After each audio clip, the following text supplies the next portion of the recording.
Corona संक्रमण को देखते हुए चुनाव आयोग ने पार्टियों को सशर्त प्रचार की इजाजत दी है। बड़ी रैलियों पर 22 जनवरी तक रोक लगा दी है, लेकिन इसके बावजूद भी चुनावी कार्यक्रमों में लापरवाही नजर आ रही है। ऐसे में सवाल जनता और नेता दोनों से है कि लापरवाही करेंगे तो कोरोना से कैसे लड़ेंगे।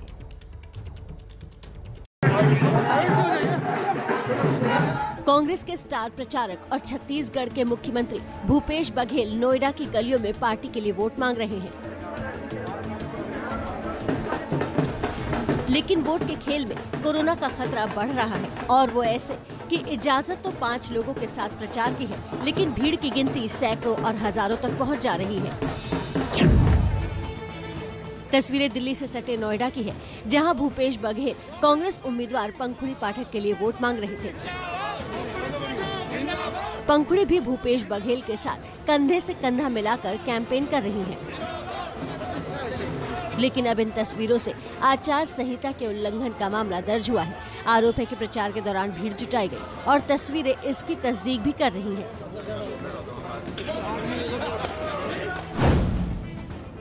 मामले में भूपेश बघेल समेत कई अज्ञात लोगों पर केस दर्ज किया गया है। कांग्रेस का कहना है कि छोटी जगह होने से भीड़ जुटी थी, भीड़ पार्टी की तरफ से नहीं जुटाई गई थी।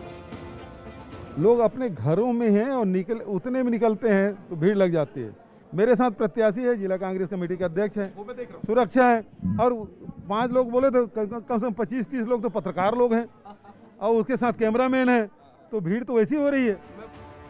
बघेल आज भी ग्रेटर नोएडा के दादरी में कांग्रेस प्रत्याशियों के समर्थन में डोर टू डोर कैंपेन करते हुए नजर आएंगे।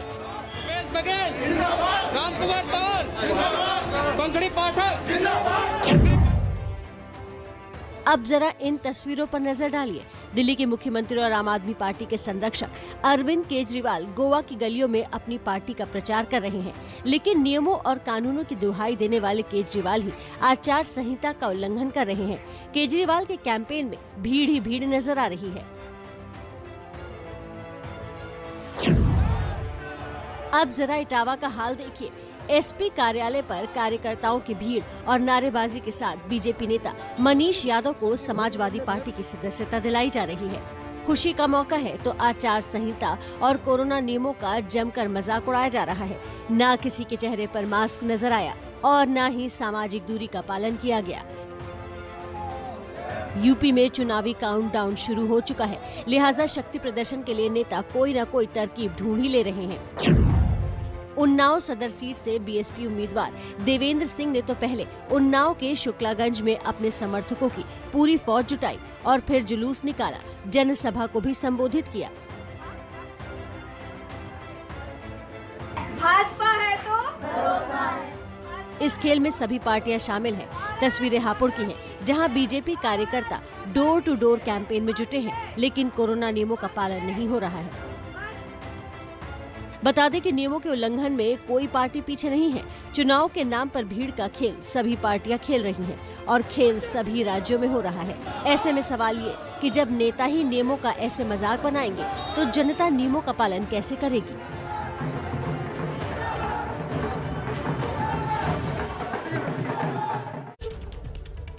एक तरफ नेताजी मान नहीं रहे हैं, दूसरी तरफ देश में लगातार आ रही हैं 2.5 लाख से ज्यादा मामले कोरोना के। आपको बता दें कि 24 घंटे में 2,71,202 नए मरीजों की पुष्टि हुई है। कुल एक्टिव केसेस बढ़कर 15,50,377 हो चुके हैं। महाराष्ट्र की बात करें 41,327 मामले, दिल्ली में 18,286 मामले, यूपी चुनावी राज्य 17,185 मामले सामने आए, पंजाब में 7,396, गोवा में 3,232 मामले सामने आए हैं। पिछले 24 घंटे की बात करें तो पश्चिम बंगाल में 14,938, कर्नाटक में 34,047 मामले और केरल में 18,123 मामले। गुजरात में भी लगातार केसेस बढ़ रहे हैं, 10,150 मामले सामने आए पिछले 24 घंटे में। बिहार की बात करें तो 5410 मामले, जम्मू कश्मीर में 3,499, तेलंगाना में 2,047 मामले सामने आए हैं। तो एक्टिव केसेस कुल मिलाकर इस वक्त 15 लाख से ज्यादा हो चुके हैं। शराबबंदी वाले बिहार में जहरीली शराब का कहर खत्म नहीं हो रहा। जहरीली शराब से मरने वालों का आंकड़ा 9 से बढ़कर अब 13 पर पहुंच गया है, जिसके बाद शराबबंदी की स्क्रिप्ट पर एक बार फिर सियासी महाभारत शुरू हो गई है। जो काम सुशासन बाबू की पुलिस अब तक नहीं कर पाई, उस काम के लिए अब खोजी कुत्तों को लगाया गया है। पुलिस अब खोजी कुत्तों से जहरीली शराब का सुराग ढूंढ रही है। तलाशी अभियान चलाया जा रहा है। पूरे इलाके में चप्पा चप्पा छाना जा रहा है। तस्वीरें बिहार के मुख्यमंत्री और बिहार में शराबबंदी के सबसे बड़े प्रणेता सीएम नीतीश कुमार के गृह जिले नालंदा की है, जहां जहरीली शराब के कारण 13 लोगों ने अपनी जान गंवा दी है। बताया जा रहा है कि जहरीली शराब के कारण 2 लोगों की आंखों की रोशनी भी चली गई है। प्रशासन ने कार्रवाई करते हुए पूरे जिले में शराब के कारोबार से जुड़े 24 लोगों को गिरफ्तार किया है। 184 लीटर चुराई शराब और 225 लीटर विदेशी शराब भी जब्त की गई है। लेकिन अब पछताए होत का जब चिड़िया चुग गई खेत। पिछली बार जब जहरीली शराब से मौत हुई थी, नीतीश बाबू ने पूरे पुलिस महकमे में फिर से शराबबंदी की शपथ दिलवाई थी, लेकिन चंद हफ्तों में फिर ढाक के 3 पात। नालंदा कांड के बहाने नीतीश को निशाने पर लिया जा रहा है।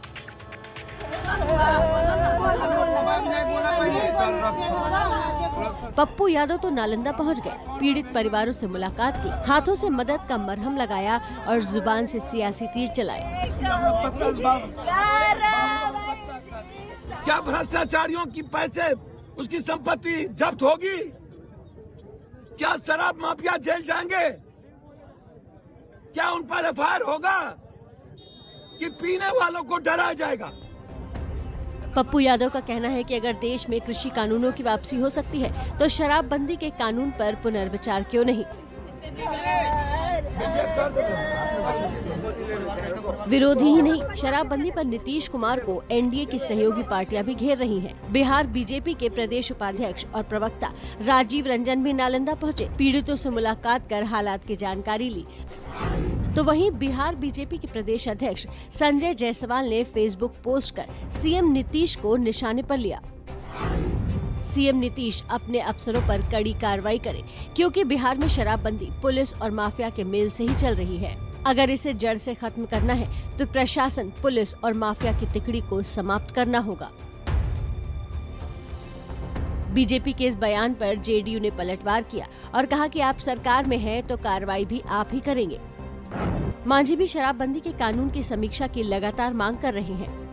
इसलिए हम नीतीश कुमार से कहते हैं और भाजपा के लोगों ने भी कहा कि शराब नीति की समीक्षा कीजिए, तो हम भी बहुत पहले कहा है और फिर कहते हैं कि इन पृष्ठभूमि में शराब की समीक्षा होनी चाहिए। यानी शराबबंदी पर एनडीए में अंदर खाने घमासान चल रहा है। ऐसे में विरोधी तो सवाल उठाएंगे ही। तो इससे बिहार की जनता सब देख रही है। अब तो आदरणीय मुख्यमंत्री जी आपके सबसे ड्रीम प्रोजेक्ट पर सवाल खड़ा हुआ है बीजेपी के अध्यक्ष के द्वारा। अब इसका जवाब जनता चाह रही है, क्योंकि आप समाज सुधार यात्रा और अभियान चला रहे थे। अपने सहयोगी दल को कब सुधारेंगे? बिहार में चल रही सियासी महाभारत का असर यूपी के चुनाव में देखने को मिल रहा है। यूपी में जेडीयू अकेले चुनावी मैदान में उतरेगी। जेडीयू यूपी में 50 सीटों पर अपने उम्मीदवार उतारने की तैयारी में है। सूत्रों की माने तो 18 तारीख को इसका आधिकारिक ऐलान भी हो जाएगा।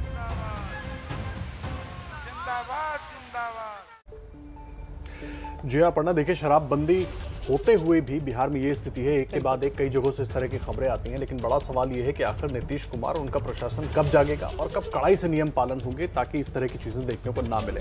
ये खबर है मुंबई से, जहां माहिम के पान के एक विक्रेता नौशाद शेख बेच रहे हैं 1 लाख रुपए वाला पान, और इस पान को उन्होंने नाम दिया है हनीमून पान। 1 लाख के पैकेज में 2 पान होते हैं।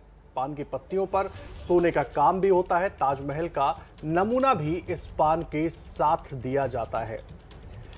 तो माहिम के विक्रेता है मुंबई में नौशाद शेख, जिन्होंने ये पान बनाया है। 1 लाख रुपए का पैकेज है, जिसमें 2 पान होते हैं और बाकायदा पान के पत्ते पर सोने का काम भी होता है।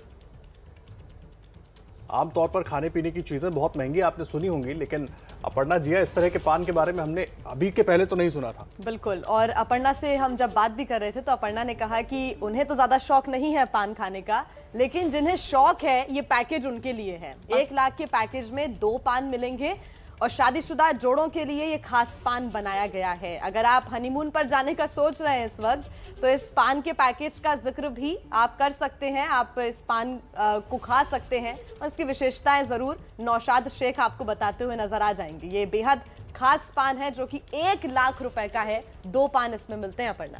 बिल्कुल, और कहा भी जाता है ना कि शौक बड़ी चीज है, क्योंकि 1 लाख रुपए पान खाने के लिए खर्च करना वाकई वो कोई शौक ही नहीं होगा।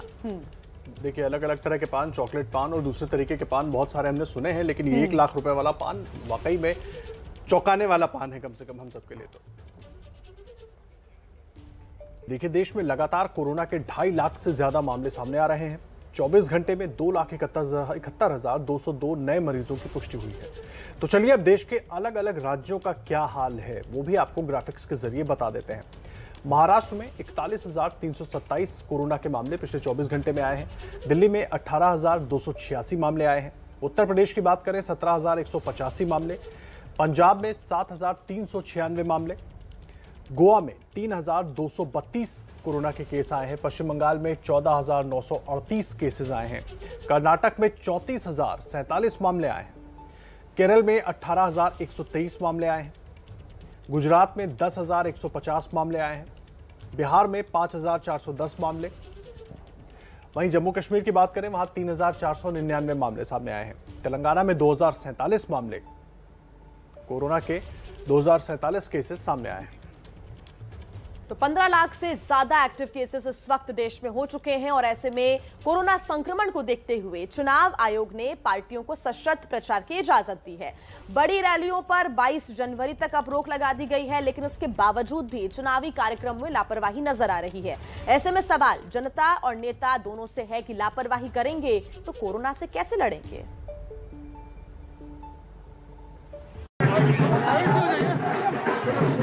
कांग्रेस के स्टार प्रचारक और छत्तीसगढ़ के मुख्यमंत्री भूपेश बघेल नोएडा की गलियों में पार्टी के लिए वोट मांग रहे हैं,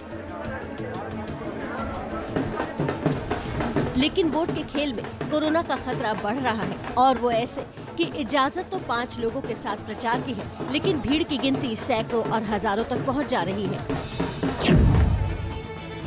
तस्वीरें दिल्ली से सटे नोएडा की है, जहां भूपेश बघेल कांग्रेस उम्मीदवार पंखुड़ी पाठक के लिए वोट मांग रहे थे। पंखुड़ी भी भूपेश बघेल के साथ कंधे से कंधा मिलाकर कैंपेन कर रही हैं। लेकिन अब इन तस्वीरों से आचार संहिता के उल्लंघन का मामला दर्ज हुआ है। आरोप है कि प्रचार के दौरान भीड़ जुटाई गई और तस्वीरें इसकी तस्दीक भी कर रही हैं।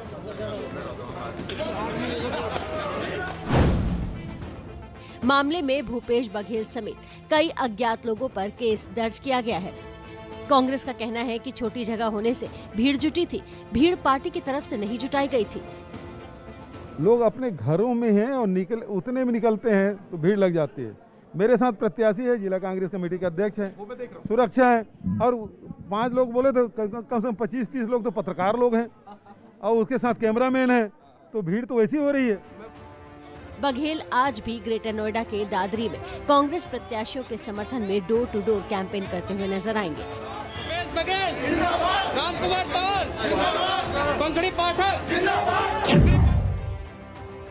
अब जरा इन तस्वीरों पर नजर डालिए। दिल्ली के मुख्यमंत्री और आम आदमी पार्टी के संरक्षक अरविंद केजरीवाल गोवा की गलियों में अपनी पार्टी का प्रचार कर रहे हैं, लेकिन नियमों और कानूनों की दुहाई देने वाले केजरीवाल ही आचार संहिता का उल्लंघन कर रहे हैं। केजरीवाल के कैंपेन में भीड़ ही भीड़ नजर आ रही है। अब जरा इटावा का हाल देखिए। एसपी कार्यालय पर कार्यकर्ताओं की भीड़ और नारेबाजी के साथ बीजेपी नेता मनीष यादव को समाजवादी पार्टी की सदस्यता दिलाई जा रही है। खुशी का मौका है तो आचार संहिता और कोरोना नियमों का जमकर मजाक उड़ाया जा रहा है। न किसी के चेहरे पर मास्क नजर आया और न ही सामाजिक दूरी का पालन किया गया। यूपी में चुनावी काउंटडाउन शुरू हो चुका है, लिहाजा शक्ति प्रदर्शन के लिए नेता कोई न कोई तरकीब ढूंढ ही ले रहे हैं। उन्नाव सदर सीट से बीएसपी उम्मीदवार देवेंद्र सिंह ने तो पहले उन्नाव के शुक्लागंज में अपने समर्थकों की पूरी फौज जुटाई और फिर जुलूस निकाला, जनसभा को भी संबोधित किया। भाजपा है तो भरोसा है, भाजपा इस खेल में सभी पार्टियां शामिल हैं। तस्वीरें हापुड़ की हैं, जहां बीजेपी कार्यकर्ता डोर टू डोर कैंपेन में जुटे हैं, लेकिन कोरोना नियमों का पालन नहीं हो रहा है। बता दें कि नियमों के उल्लंघन में कोई पार्टी पीछे नहीं है। चुनाव के नाम पर भीड़ का खेल सभी पार्टियां खेल रही हैं और खेल सभी राज्यों में हो रहा है। ऐसे में सवाल ये कि जब नेता ही नियमों का ऐसे मजाक बनाएंगे तो जनता नियमों का पालन कैसे करेगी।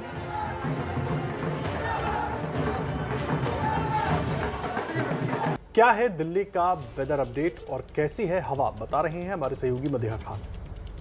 दिल्ली में तकरीबन एक हफ्ते से कड़ाके की ठंड पड़ रही है और इस ठंड के साथ साथ कोहरा भी भरपूर छाया हुआ है। इस वक्त सीधी तस्वीरें आपको दिखाते हैं पहले दिल्ली की, किस तरह से आज की सुबह है दिल्ली की।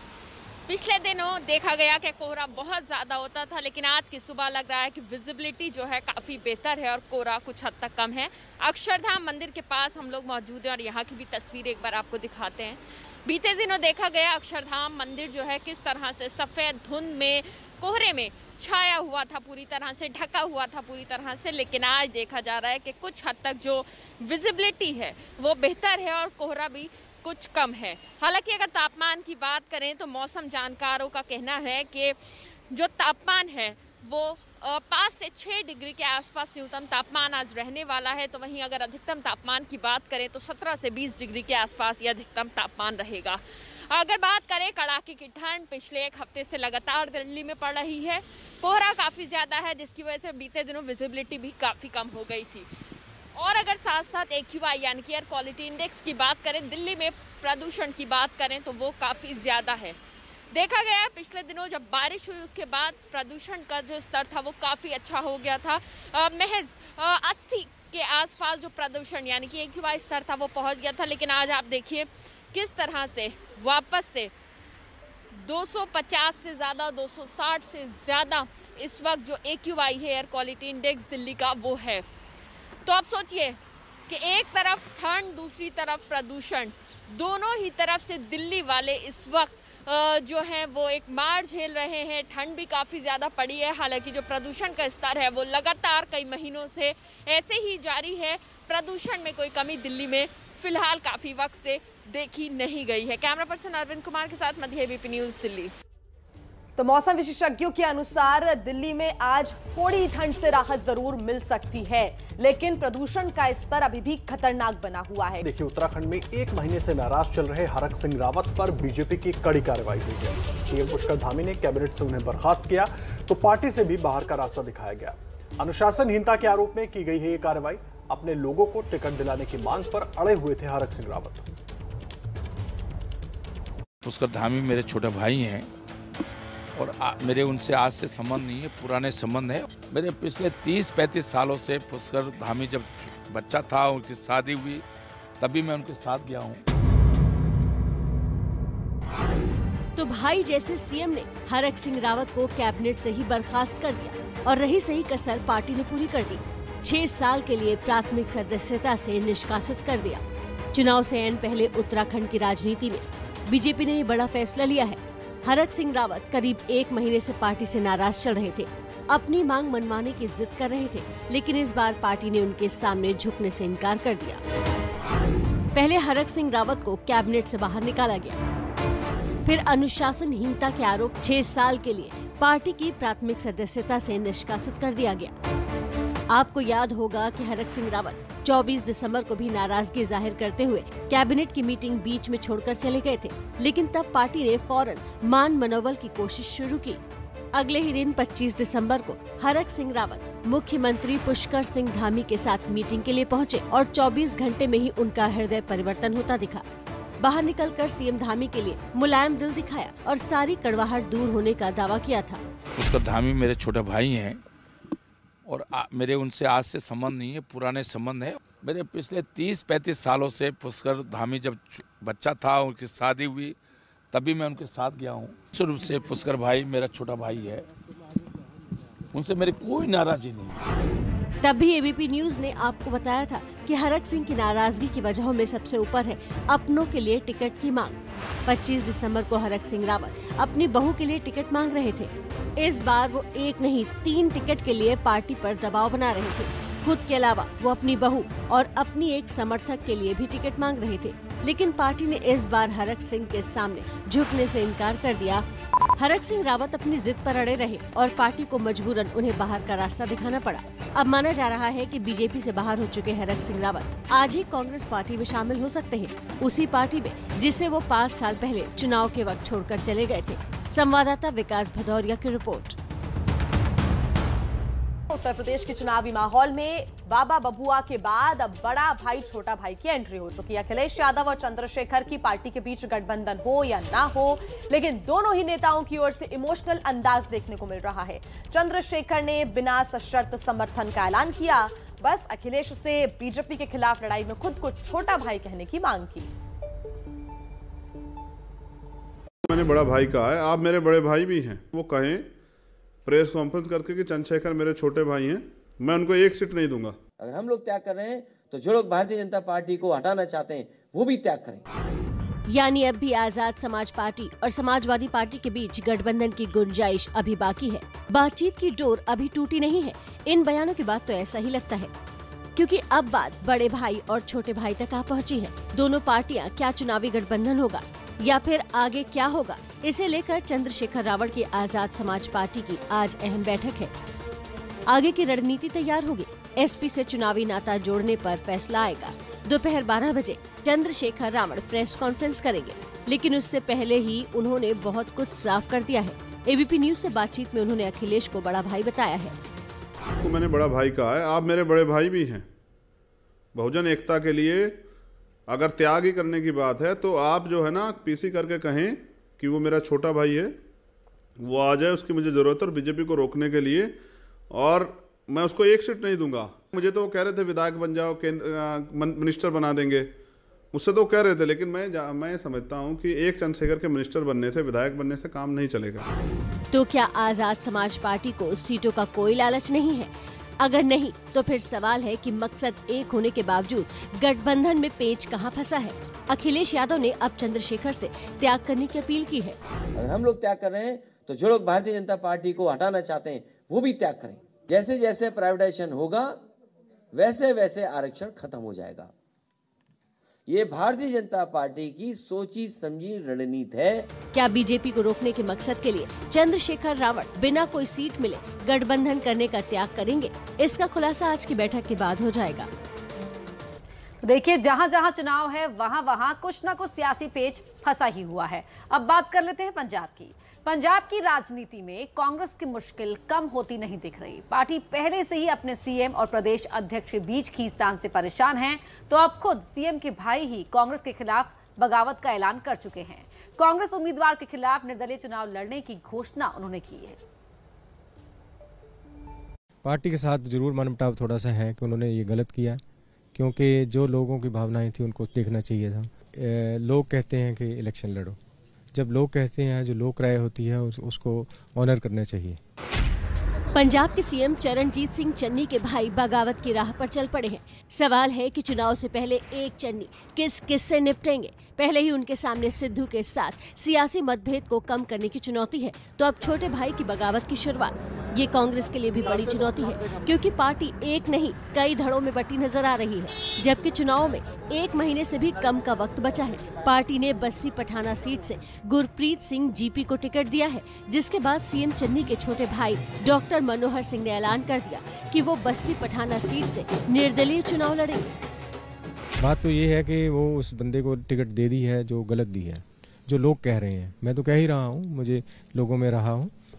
लोग कहते हैं कि इलेक्शन लड़ो, जब लोग कहते हैं, जो लोक राय होती है उसको ऑनर करना चाहिए। सीएम के भाई डॉक्टर मनोहर 2007 के चुनाव में इस सीट पर निर्दलीय चुनाव लड़कर जीत चुके हैं और 2022 में जीत के दावे के साथ उन्होंने चुनाव लड़ने के लिए स्वास्थ्य विभाग में सीएमओ की अपनी नौकरी से इस्तीफा तक दे दिया। लेकिन भाई ने मौजूदा विधायक गुरप्रीत सिंह पर ही भरोसा जताया है। टिकट पाने वाले गुरप्रीत सिंह को सिद्धू का समर्थन हासिल है। माना जा रहा है कि सिद्धू के दबाव में ही पार्टी ने गुरप्रीत सिंह को टिकट दिया है। सीएम चन्नी के भाई भी ये बात इशारे में कह रहे हैं, लेकिन गुरप्रीत सिंह का कहना है कि टिकट पाने का आधार उनके विकास के काम है। मैं यही पहले भी कहा हूँ कि कुछ लोगों ने, यहाँ के कुछ लोकल लीडर्स हैं, उन्होंने हाईकमांड को मिस इन्फॉर्म किया, मिसलीड किया उनको गलत तथ्य बता के उसको पहले व्यक्ति को टिकट दी गई, लेकिन जो सही था वो लोगों के पास है। जो भी सीएम साहब कहेंगे मैं उनके मानूंगा, कोई बात नहीं, देखते हैं वो क्या बात करते हैं। हालांकि निर्दलीय लड़ने के फैसले के बावजूद डॉक्टर मनोहर ने पार्टी से समझौते की गुंजाइश अभी खत्म नहीं की है। वो ये इशारा दे रहे हैं कि जो भाई यानी सीएम चन्नी कहेंगे वही करेंगे, यानी भाई को मनाकर पार्टी की मुसीबत कम करने की जिम्मेदारी अब सीएम चन्नी के ऊपर ही है।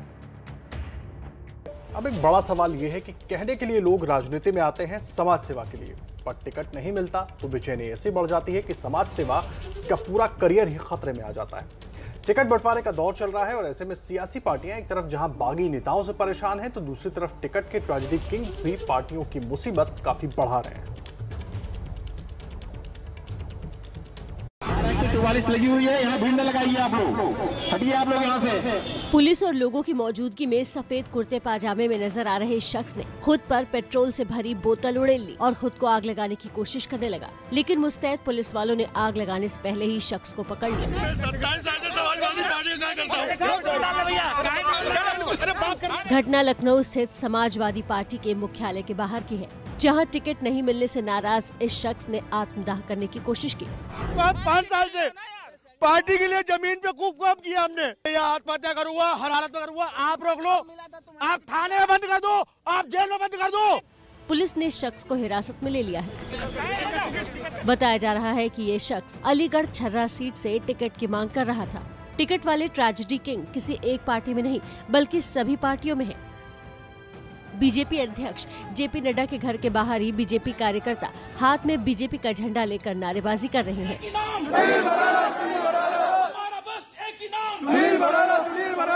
कार्यकर्ताओं की ये नारेबाजी सुनील बराला के समर्थन में हो रही है। सुनील बराला मेरठ सीट से दावेदारी ठोक रहे थे, लेकिन बीजेपी ने मेरठ सीट से उन्हें उम्मीदवार नहीं बनाया, जिसके बाद बराला समर्थकों ने दिल्ली में बीजेपी अध्यक्ष के घर पहुंचकर अपना विरोध जताया। बीजेपी ने अपनी पहली लिस्ट में 20 सिटिंग विधायकों का टिकट काटा है। गोवर्धन सीट से विधायक कारिंदा सिंह का नाम भी शामिल है। पार्टी ने टिकट तो काट दिया, लेकिन कार्यकर्ता नाराज है। विधायक के समर्थन में नारेबाजी कर बीजेपी कार्यकर्ताओं ने आला कमान से सीट पर पुनः विचार करने की मांग की है। बता दें कि ठाकुर कारिंदा सिंह का टिकट काटकर बीजेपी ने ठाकुर मेघश्याम को प्रत्याशी बनाया है। तस्वीरें गाजियाबाद के इंदिरापुरम इलाके की हैं, जहां पूर्वांचल समाज के लोगों ने बीजेपी प्रत्याशी सुनील शर्मा के विरोध में जमकर नारेबाजी की।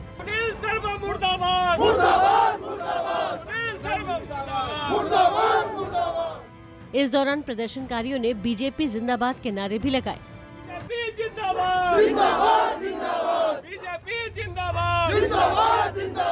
यानी पार्टी से कोई नाराजगी नहीं है, नाराजगी तो टिकट को लेकर है। भारतीय जनता पार्टी ने निकम्मे विधायक को टिकट दिया है साहिबाद विधानसभा से, हम सब पूर्वांचल लोग विरोध करते हैं इसका। इस दौरान पुलिस और प्रदर्शनकारियों के बीच झड़प भी देखने को मिली।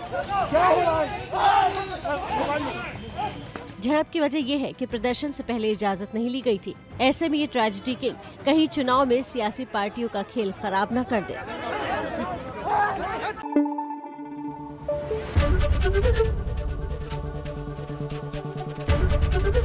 एबीपी न्यूज आपको रखे आगे।